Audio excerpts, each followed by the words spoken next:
प्रमोद, आपने world championship में जीता है काफ़ी, 2015 2019 में टोक्यो ओलंपिक्स में भी अपने मेडल जीता है। क्या लगता है पेरिस ओलंपिक्स में आप ज़्यादा कॉन्फिडेंट होंगे इस बार? डेफिनेटली अगर मैं पेरिस जाता हूँ तो डेफिनेटली गोल्ड ही लेके आऊँगा, ये मेरा आपको कमिट है। और डेफिनेटली मेरा होप है कि मैं जाके पेरिस में जो ट्रस्ट आदमी का है उसको डेफिनेटली पूरा करूँगा। प्रमोद, जब इतने आप मेडल जीतते हो हमेशा, एंड जब एक नया टूर्नामेंट आने वाला, स्पेशली पैरालंपिक जैसा, तो कहीं प्रेशर रहता है कि उम्मीद रहती है लोगों की, यार प्रमोद तो हमेशा जीतते आए हैं, हमेशा पोडियम पे दिखते हैं, तो आपके पास ऊपर भी प्रेशर होता है? देखिए, प्रेशर ही हमें जिताता है, तो प्रेशर तो डेफिनेटली रहता ही है, बट कभी भी नेगेटिव प्रेशर नहीं रहा सर, हर ऑलवेज पॉजिटिव कि ये प्रेशर है तो डेफिनेटली जितना आदमी का फेथ है, जितना ट्रस्ट आता है, उतना ही हम आगे जाते हैं। और एथलीट की ज़िंदगी में एक ही चीज़ मायने रखता है, वो है ट्रस्ट और फेथ। जब आप उस पर खरे उतरते हो तो डेफिनेटली आप इम्पॉसिबल को पॉसिबल करते हो हर वक्त। मैच में जब ट्रिकी सिचुएशन होता है, आप शायद पीछे हो, तो आप उस पॉइंट को कैसे हैंडल करते हो? क्या आप पॉइंट बाय पॉइंट लेते हो, या फिर कोई आपका मंत्र है जिसे आप याद करोगे एंड देन आप एक अलग प्रमोद बन जाओगे जो विनिंग? नहीं, डेफिनेटली मैं जादू करता हूँ क्योंकि आप देखो तो टोक्यो में भी मैं 12-4 से डाउन था, उसके बाद 70-21 जीता था। तो ये हमें हमारी ज़िंदगी सिखाती है, क्योंकि जब हम बचपन से जो ज़िंदगी जीते आए हैं, जहाँ से हम स्ट्रगल करते आए हैं, तो जो ज़िंदगी में जितनी स्ट्रगल्स हमने फेस किया, जो हर्डल्स फेस किया है, तो वो हमें स्ट्रांग बनना सिखाती है। किसी भी हालात में, किसी भी माहौल में अपने आप को आगे निकालना और उससे ओवरकम करके आगे जाके जीतना, ये हमको हमारी ज़िंदगी ने सिखाया। तो डेफिनेटली यही मेरा एक मंत्र है कि बिलीव योर सेल्फ, और जो ज़िंदगी का अनुभव है उसको यूटिलाइज करके आगे बढ़ना।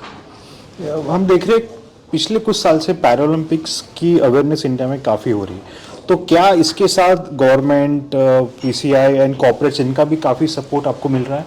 डेफिनेटली अगर बेसिकली देखा जाए 2002 के बाद कुछ ज़्यादा बूम करके पैरा एथलीट्स को अपॉर्चुनिटी मिली है, अदर स्पोर्ट्स को भी डेफिनेटली बेनिफिट्स मिला है। और मैं बोलूँगा कि इसमें गवर्नमेंट का बहुत बड़ा भूमिका रहा है, जिस कारण कि अदर सेक्टर्स भी इन्वॉल्व हो रहे हैं। आई थिंक मीडिया भी ज़्यादा इन्वॉल्व हो रही है, क्योंकि ओलंपिक में जब personally honourable PM Narendra Modi ji ने जब एथलीट से विनिंग मेडल के बाद बात किया, तो वो एक मुझे लगता है एक टर्निंग पॉइंट था, जहाँ से सबका एक फोकस एथलीट पे पड़ा।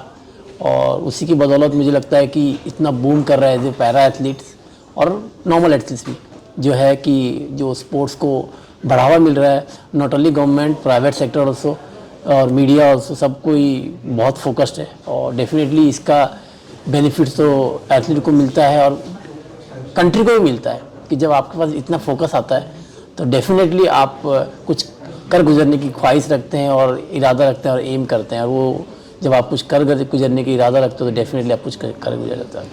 आपने इतना सब जगह पे मेडल जीता है, क्या प्रमोद को लगता है कि there is some room for improvement इतना सब कुछ जीतने के बाद भी? देखिए, अगर मैं बोलूँ तो आप अगर मरते दम तक कुछ ना कुछ सीखते रहते हो, तो स्टिल मुझे भी बहुत इम्प्रूव करने की ज़रूरत है। ऐसा नहीं कि मैं बेस्ट हूँ, बट मेरा थिंकिंग बेस्ट है।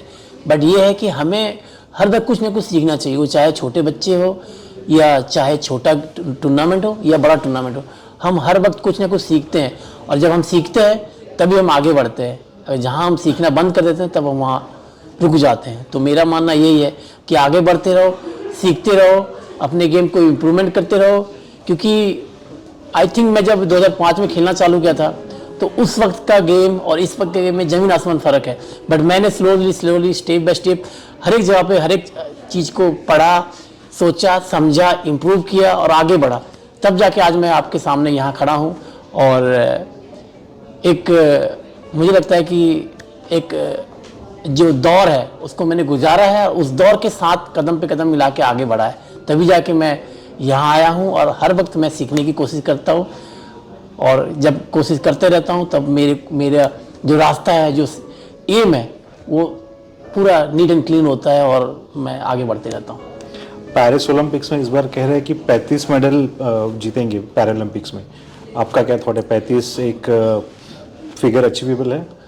डेफिनेटली, क्योंकि हमने 19 लिया था और मेरा थॉट है कि वो डबल्स हो गए 37 और आई थिंक 40, तो मुझे लगता है कि मोर देन 35 मेडल डेफिनेटली आएंगे। और जिस तरह से सबका फोकस पैरा पे है, पैरालंपिक पे है, डेफिनेटली पैरालंपिक कुछ कर गुजर जाएगा। एक लास्ट सवाल प्रमोद, जब इंडिया का झंडा ऊपर जाता है, मेडल आप जीतते हो, तो वो फीलिंग आप जरा डिस्क्राइब किए, वो फीलिंग कैसी है? बहुत कम लोगों को नसीब होती है। देखिए, वो फीलिंग्स कभी आप एक्सप्रेस नहीं कर सकते हो, क्योंकि वो फीलिंग्स मतलब अभी मैं भी एक्सप्रेस नहीं कर पा रहा हूँ, क्योंकि वो फीलिंग्स अलग ही होता है। क्योंकि आप जीतने का फीलिंग्स, लूजिंग का फीलिंग्स और हर चीज़ का फीलिंग्स आप ले सकते हो, बट जब वो फ्लैग जाता है तो आपके पास हजारों फीलिंग्स के डेवलप होते हैं। आप कभी रोते हो, कभी इमोशनल होते हो, कभी भावुक होते हो, कभी एक्साइटमेंट आता है आपको, कभी खुश होते हो, कभी अपने आप पे प्राउड फील करते हो। तो ऐसे बहुत सारे एक्सप्रेशन हैं, बहुत सारे फीलिंग्स हैं जो आपके इंटरनल हार्ट के अंदर डेवलप होती है, बॉडी के अंदर डेवलप होती है, आपके गूज़बम्प आते हैं। तो वो एक अनडिस्क्राइब्ड फीलिंग्स है। आपके लाइफ का अगर कहेंगे कि कोई एक मोमेंट, वाव मोमेंट, तो वो कौन सा रहेगा? एक मोमेंट आपका पर्सनल भी हो सकता है या फिर आपके स्पोर्ट करियर का भी हो सकता है। डेफिनेटली पैरालंपिक टोक्यो, जहाँ पर मैं विन हुआ था, क्योंकि मैंने 20 साल पैरा बैडमिंटन को दिए थे और ये मेरा एक अपने आप से वादा था कि डेफिनेटली मैं पैरालंपिक जाके अपने पैरा बैडमिंटन कम्युनिटी को आगे बढ़ाऊंगा, और जो कि मैं कर पाया था। तो वो मेरे लिए बहुत मेमोरेबल और वैसे हिस्ट्री के मेमोरी था। Thank you so much Pramod ji, हमसे बात करने के लिए।